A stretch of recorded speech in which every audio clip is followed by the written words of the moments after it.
안녕하십니까? 여러분들 만나 뵙게 돼서 매우 기쁩니다. 이거 하면 되는 거예요?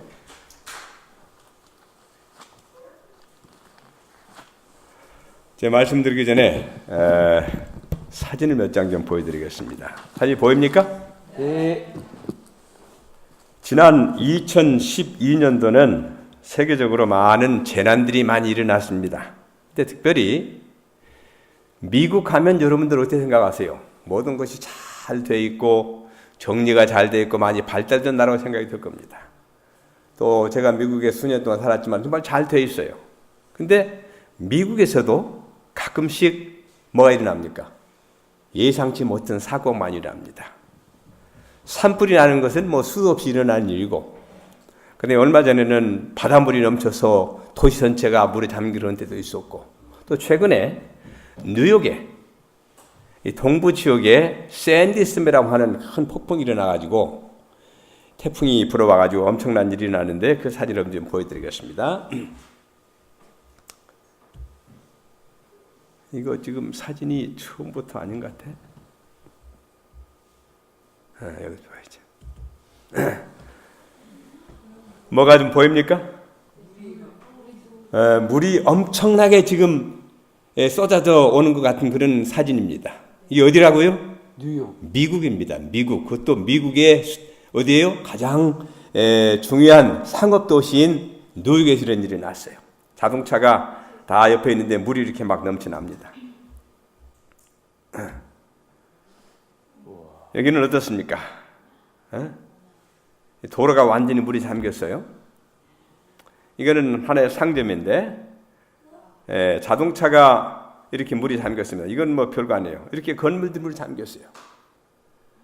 뉴욕 가게 되면 정말 도시계획이 잘 된 그런 곳입니다.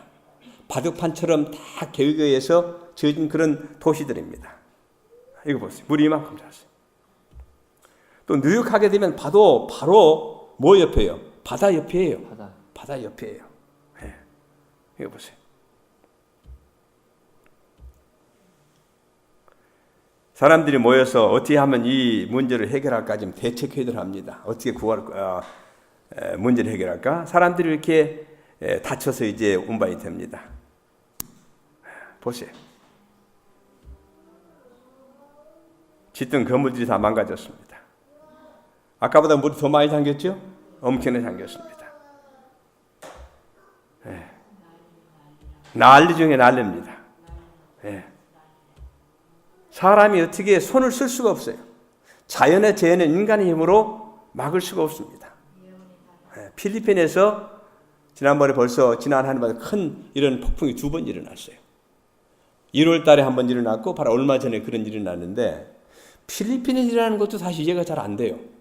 그런가 하면 섬나라인데 거기서 물이 잠기거든요. 그 다음에 제가 있는 곳은 그 상당히 높은 산 지역인데 산 지역도 역시 물이 잠겨요. 이상한 일이 많이 일어납니다. 보세요.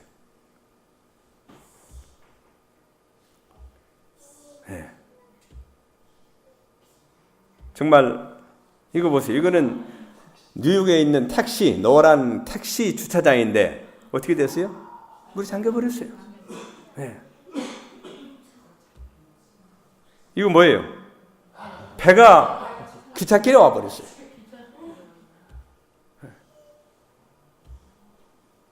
이게 도시입니다. 여러분 만약에 이런 지역에 살고 있다면 어떻게 느끼시겠어요? 그 1층이 다 물이 잠겨버렸어요.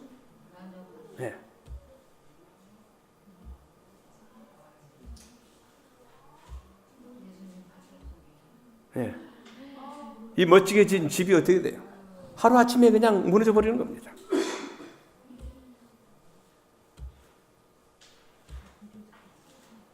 이게 뭐예요 지금? 크레인이 엿가락좀 휘어버렸어요.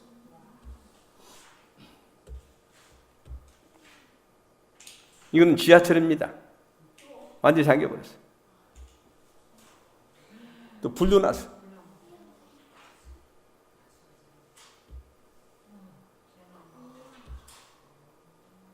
완전히 폐허가 되어버렸습니다.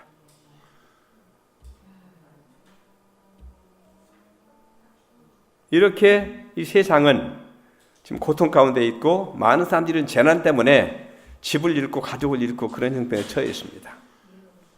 이게 아주 수만 불, 수천만 원 나가는 요트입니다. 이게 뭐 앞에 벤츠 마크 보이죠? 아무리 비싼 벤츠라도 자연의 재성에 물에 빠지게 되면 어쩔 수 없습니다. 전주가 다 넘어졌어요. 많은 집들이 전기가 없이 오랫동안 살았습니다. 이거는 아마 식품 창고나 된 것 같은데 물에 다 넘어져 버렸어요. 미국의 집들은 지진에 강하게 지어졌는데, 그렇죠? 내 지진, 그런 강하게 지은 집인데 어쩔 수가 없어요.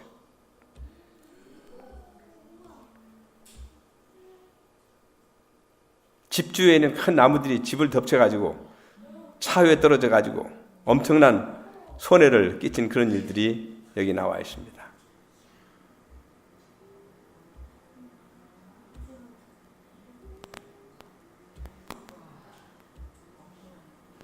이 보이십니까? 이와 같이 엄청난 쓰나미가 몰려오게 되면 인간의 힘으로 강하게 지었다고 하는 집들을 할지라도 순식간에 무너져 버리는 거예요. 네.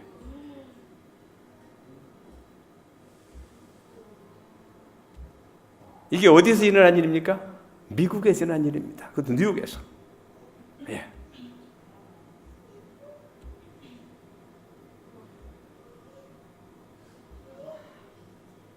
나무가 뿌리째 뽑혀가지고 여러분이 이런 상황에 처했다면 어떻게 느끼겠어요? 완전히 패닉입니다. 네.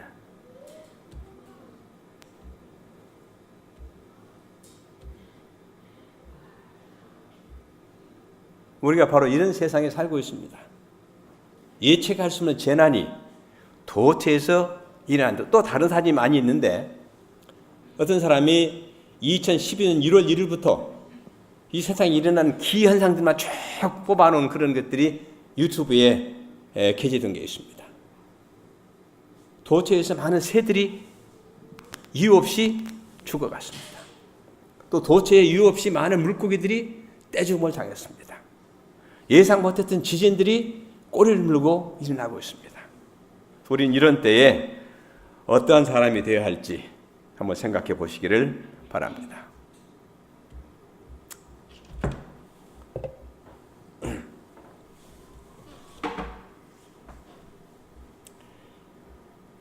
제가 아까 잠깐 들으니까 수진이 생일이 언제라고?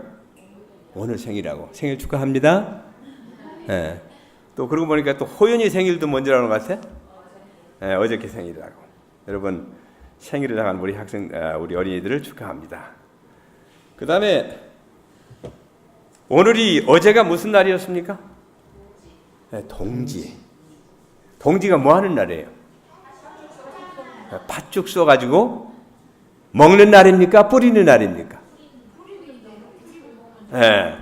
사실 동짓날은 팥죽을 쏘가지고 먹는 것도 먹는 것이지만은 주 목적은 문 주에다가 팥죽을 뿌리는 것이 동지의 의미입니다. 근데 왜 뿌립니까? 귀신 나가라고. 이 집에 귀신이 들어오지 못하게 막아달라고 하는 것이 그 피를 뿌리는 겁니다. 근데 이것이 어디서 기원이 되는가 하면 성경에서 옛날 이스라엘 백성들이 출애굽할 때 어떤 일이 있었어요? 문설주에 양을 잡아 피를 뿌려라. 그리 하면 죽이는 천사가 그 피를 보고 넘어가리라. 그 유월절입니다. 장자 죽는 재앙에서 유일하게 살아남을 수 있는 비결이 뭐예요? 문설주에 어린 양의 피를 뿌리는 그런 것이 하나의 기원이 돼가지고 미신을 섬기는 사람들이 원래 의미도 모르면서 팥죽을 쏘아서 문설주에 뿌리는 그런 일이 있습니다. 그 다음에 오늘이 며칠이에요? 22일. 그 다음에 이제 3일만 있으면 뭐가 돼요? 크리스마스입니다. 여러분 크리스마스를 어떻게 계획하고 계십니까? 크리스마스의 의미를 아십니까? 기원을 알고 있습니까? 크리스마스가 정말 예수님이 태어난 날입니까? 그래요, 안 그래요? 다행히 그런 것 같아? 아닌 것 같아? 근데 왜 사람들이 12월 25일을 예수 탄생의 날로 기념하고 야단 법석을 이렇게 합니까? 날이 태양이 눈꼬리만큼 길어진대요. 아, 눈곱만 길어진대요. 그래서 동지라고 하는 말은 우리가 아는 대로 낮과 밤이 어떻게 해요? 똑같다. 그래서 이제 동지가 지난 다음에는 이 낮의 길이가 길어진다. 그것이 동지입니다.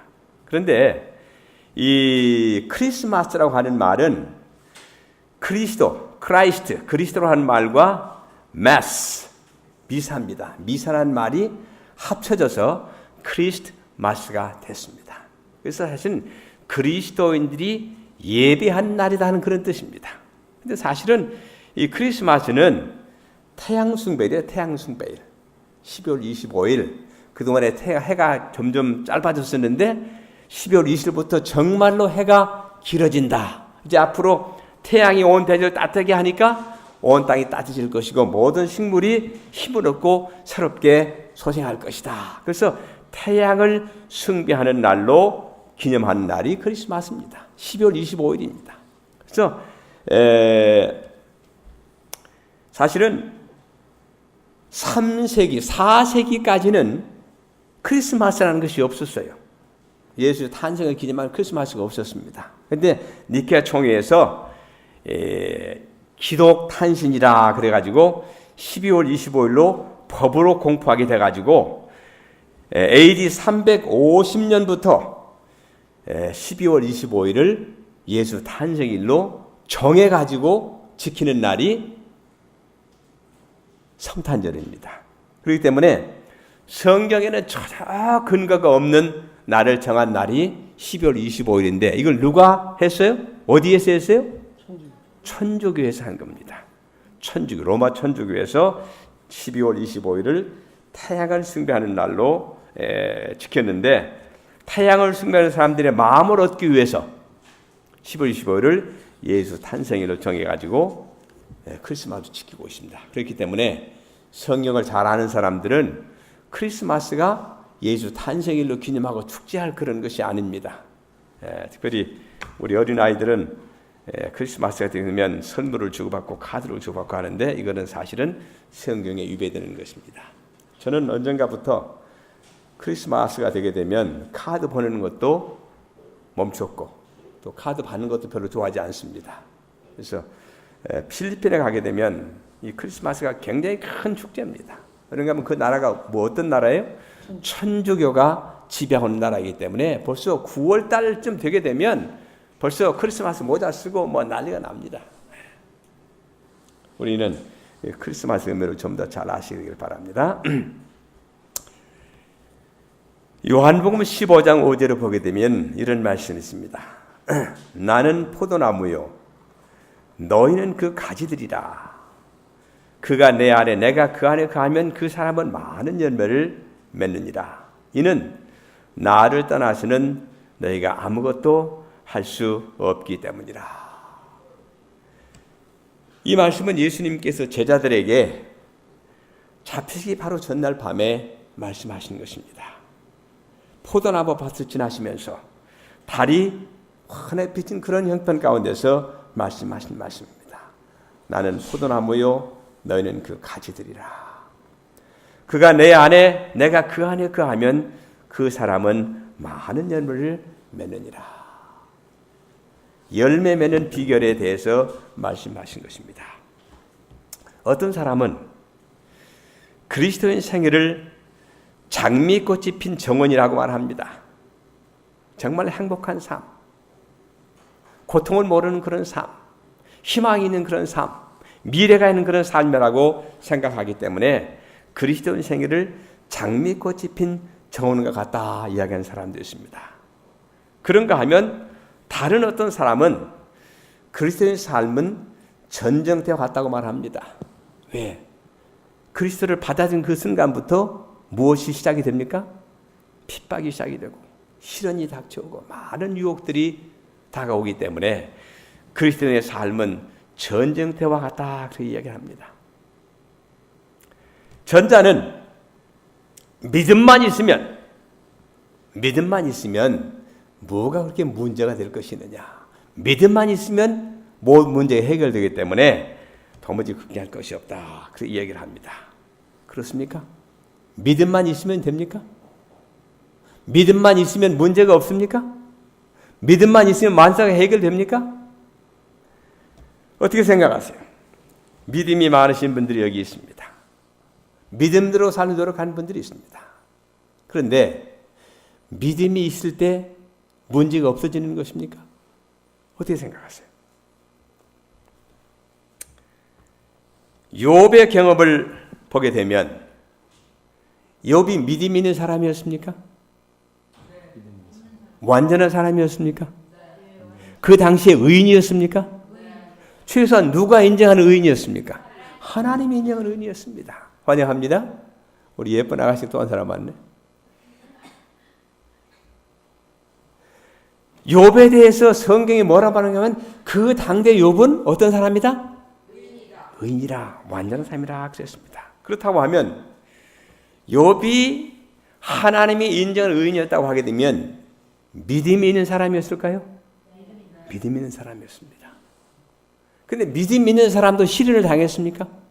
하루아침에 어떻게 됐어요? 망했어요. 자식이 다 죽었어요. 가진 모든 재물이 하루아침에 다 사라져버렸어요. 그런가 하면 가장 사랑하는 아내까지라도 어떻게 됐어요? 못하라고? 하나님을 저주하고 어떡하라? 죽어버리라고. 큰 시험이었습니다. 시련이었습니다. 자식을 잃는 것도 큰 아픔이었습니다. 자기가 가진 모든 재물을 잃어버리는 것도 아픔이었습니다. 그러나 사랑하는 아내가 어떻게 하라고 했어요?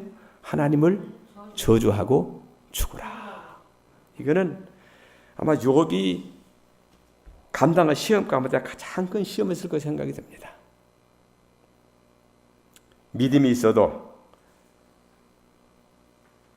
완전하게 사는 사람이라 할지라도 시련은 떠나지 않습니다. 왜요?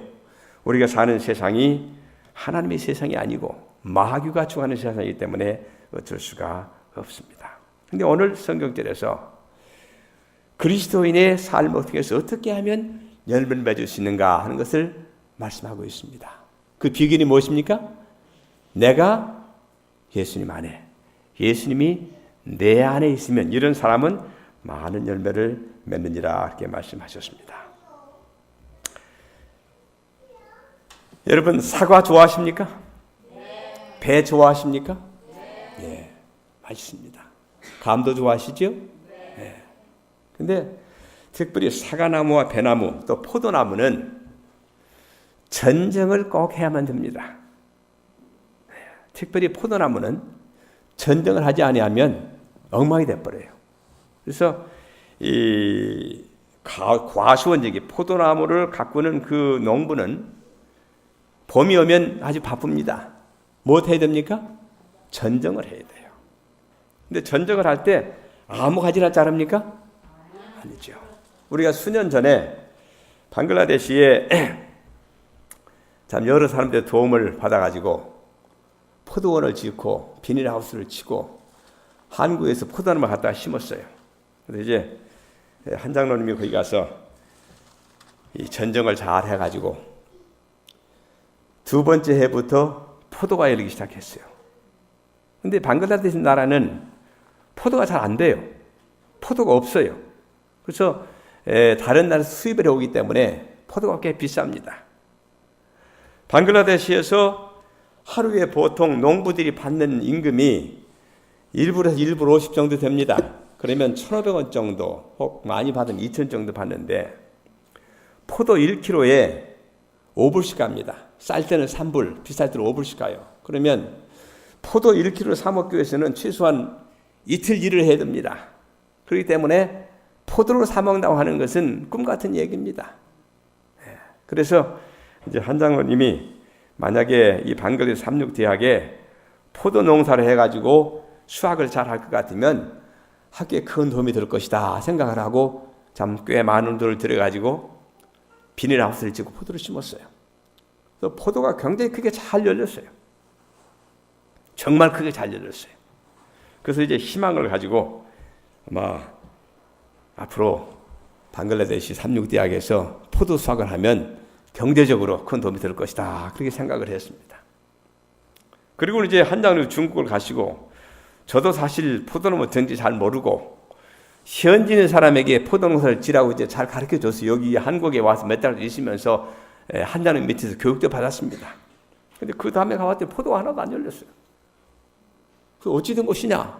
자기도 모르겠다는 거예요. 전적을 했는데 포도가 달릴 가지를 다 잘라버렸어요.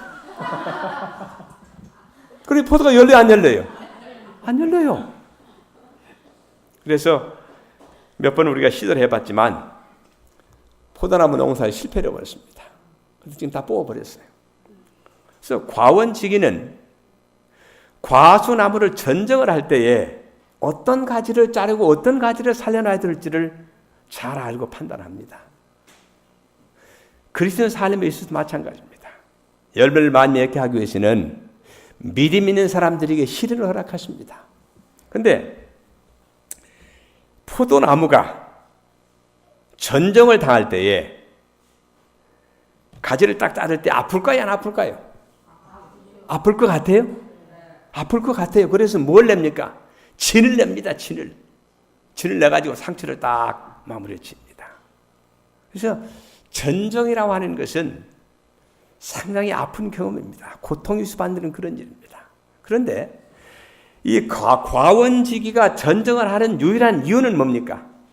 더 많은 열매, 더 충실한 열매, 더 값이 나가는 열매를 맺게 하기 위해서 전정을 하는 것입니다. 그래서 우리 예수님께서도 우리들을 때때로 시련 가운데 처하게 하는 것은 우리로 하여금 더 많은 열매를 맺게 하기 위해서 그렇게 하시는 것입니다. 고통을 좋아하는 사람이 있습니까? 이 세상에 고통을 좋아하는 사람 아무도 없습니다. 병 앓기를 원하는 사람이 있습니까? 내가 좀 병 좀 들어봤으면 좋겠다. 그런 사람이 있어요? 근데 저는 한때 그런 적이 있어요. 제가 이제 군대에서 제대할 때쯤 됐는데 이제 공병대 하사가 됐습니다.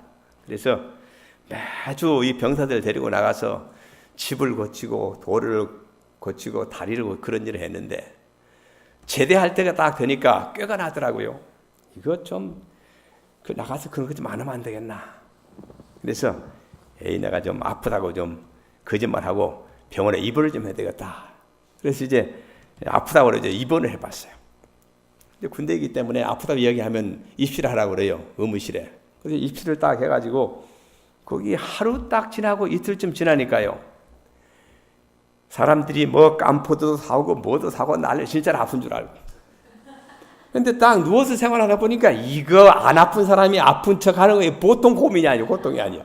야, 나 그만둘란다. 그래서 다시 나간 적이 있는데 이 병상에 누워있는 건 참 고통스러운 일입니다.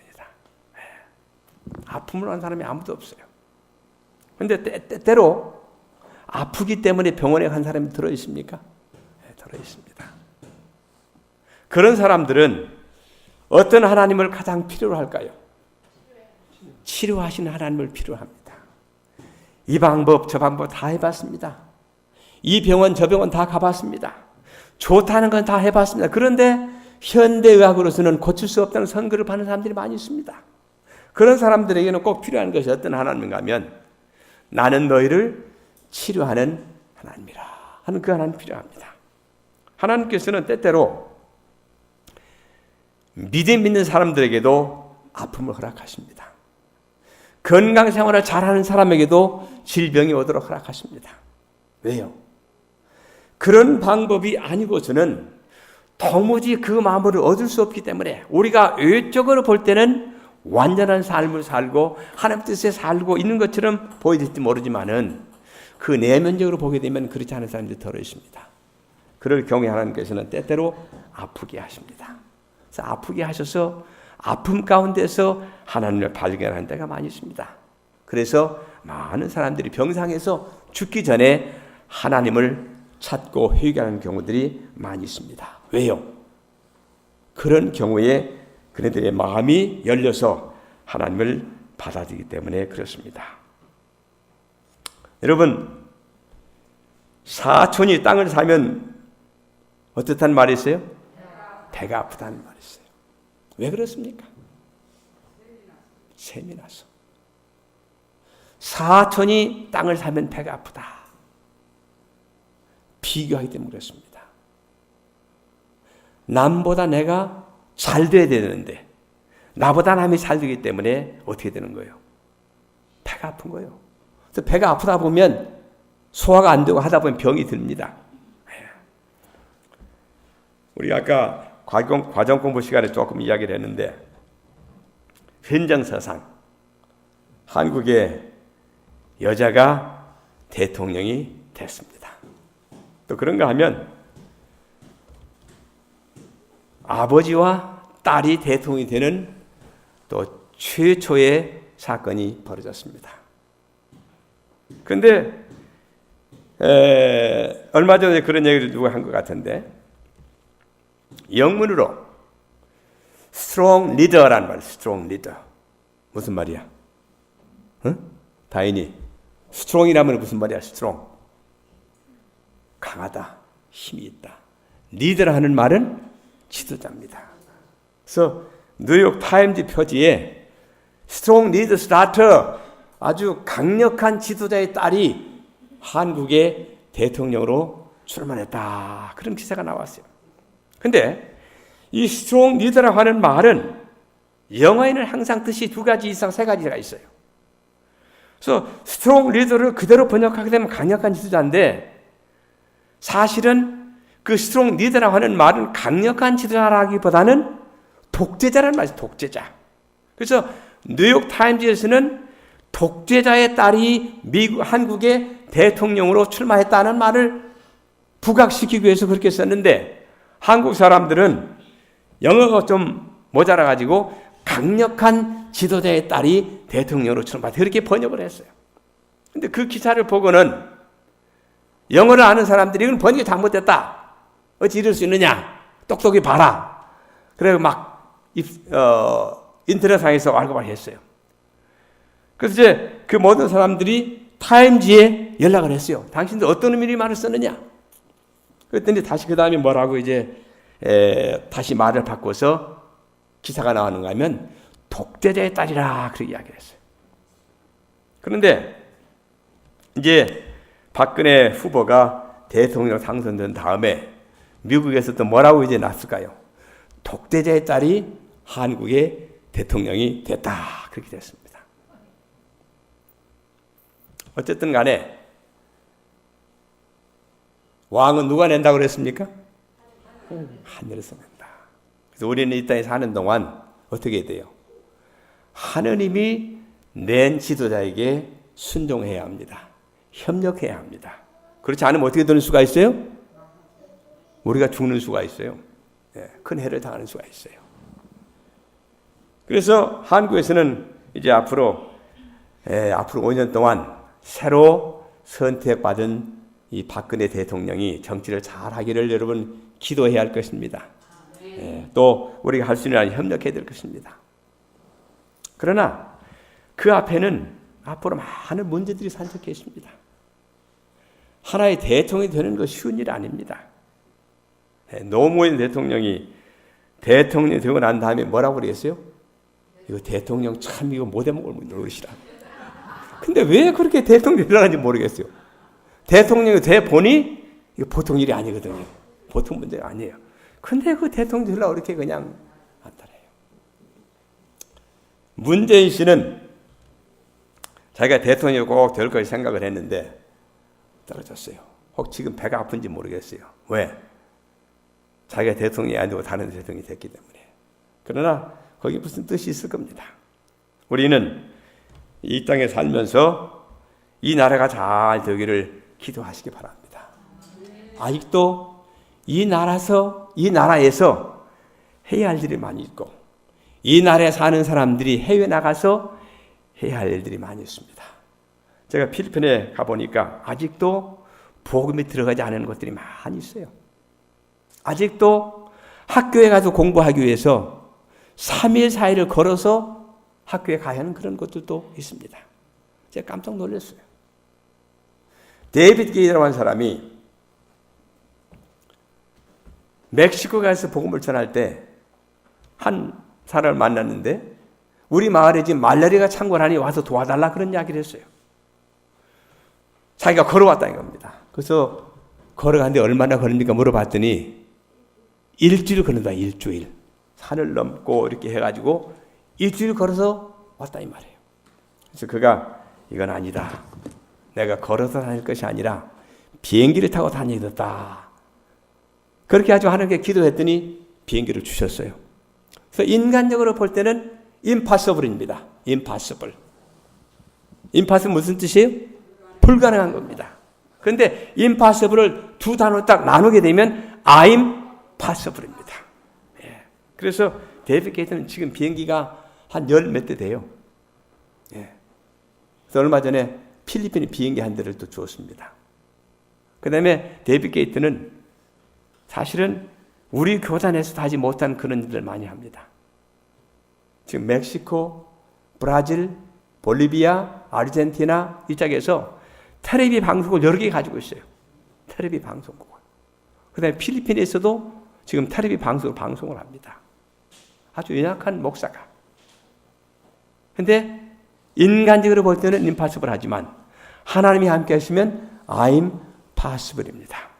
그래서 우리가 이 세상을 살아갈 때 impossible 한 것만 보게 되면 impossible 합니다. 그러나 가능한 것을 보게 되면 얼마든지 가능한 것입니다. 하나님께서는 이 과일나무를 통해서 우리에게 가르쳐주고자 하는 교훈이 많이 있습니다. 저도 가끔 과일나무로 전쟁을 합니다. 근데 성경에 보게 되면 이 과일나무를 심어놓고 3년 동안 기다렸는데 어떻게 됐어요? 열매가 맺히지 않았어요. 그래서 하루는 와가지고 이 나무를 3년을 기다렸는데 열매를 맺지 않으니 이제 어떻게 하자? 찍어버리자. 그러나 그 과원지를 어떻게 했습니까? 하나만 더 참아주십시오. 내가 도랑을 파고 걸음을 주고 전쟁을 하고 난 다음에 좀 기다려봅시다. 이것이 오늘 예수님께서 저에게 하는 저를 두고 하는 그런 말씀입니다. 오랫동안 기다려봤지만 열매가 없어요. 찍어 버림을 당해야 할 그런 나무입니다. 그러나 예수님께서 뭐라고 말씀하십니까? 내가 두루 파고 걸음을 주고 전쟁을 하고 잘 보살필 것이니까 한 번만 더 참아주십시오. 말씀하십니다. 여러분 삶 속에서 어떤 고난을 당하고 계십니까? 고린도서 4장 8절에 말씀이 있어요. 바울은 우리가 사면에서 고난을 당하여도 괴로워하지 아니하며 당혹스러운 일을 당하여도 절망하지 아니하며 박해를 받아도 버림받지 아니하며 내던져져도 멸망하지 아니하며 항상 주 예수의 죽으심을 몸에 지니고 다니면 예수의 생명이 또한 우리 몸에 나타나게 하려 함이라. 요한복음 16장 33절에 내가 이런 일들을 너에게 말하는 것은 너희가 내 안에서 화평을 지니게 하려 함이라. 세상에서는 너희가 환난을 당할 것이나 기운을 내라. 내가 세상을 이겨노라. 이것이 바로 우리 예수님께서 우리에게 하시는 말씀입니다. 고난이 있습니다.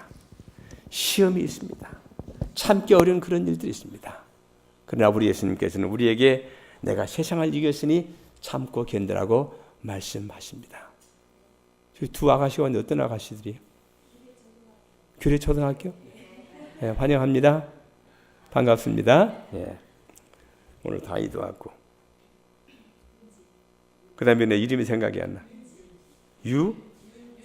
유진? 예? What's your name? 큰 소리로 해봐. 윤지. 오케이. 윤지. 환영합니다. 또 처장님 모셔서 감사합니다. 처장님 좀 저희 교회 좀 도와주시기 바랍니다. 어렵습니다. 시련을 우리가 겪고 있습니다. 어려움을 당하고 있습니다. 하나님께서 전쟁하시는 이유는 무엇하게 하기 위해서요? 더 많은 열매를 맺게 하시고 전쟁하신다고 했습니다. 전쟁을 당하는 경험은 고통스러운 경험입니다. 상처가 나는 그런 경험입니다. 참고 견디는 자에게는 하나님께 큰 축복을 주시겠다고 말씀하셨습니다. 욥의 경험을 생각하시기 바랍니다. 욥이 끝까지 하나님을 믿는 믿음을 저버리지 아니하고 하나님께 신실하게 살았을 때에 나중에 얼마나 많은 큰 축복을 받았습니까? 분명 여러분과 우리의 삶 그런 일들이 재현될 것이라고 확신합니다. 우리 참고 견디셔서 주님 오실 때 정말 칭찬받는 우리 모두가 다 되기를 바랍니다. 저가 내 안에, 내가 저 안에 있으면 이런 사람 뭐 한다고요? 열매를 많이 맺느니라 이렇게 말씀하셨습니다. 열매 맺는 그리스도인, 시련을 참고 견디 승리하는 그리스도인, 내가 세상을 이겼노라고 말씀하신 그 예수님 말씀처럼 우리도 세상을 다 이기게 되기를 간절히 바랍니다. 주의 은혜가 여러분 모두에게 함께 하시기를 간절히 바라면서 우리의 삶 속에서 저가 내 안에, 내가 그 안에 있기 때문에 많은 열매를 맺는 그런 그리스도인들이 다 되시기를 간절히 바라면서 말씀을 마치겠습니다.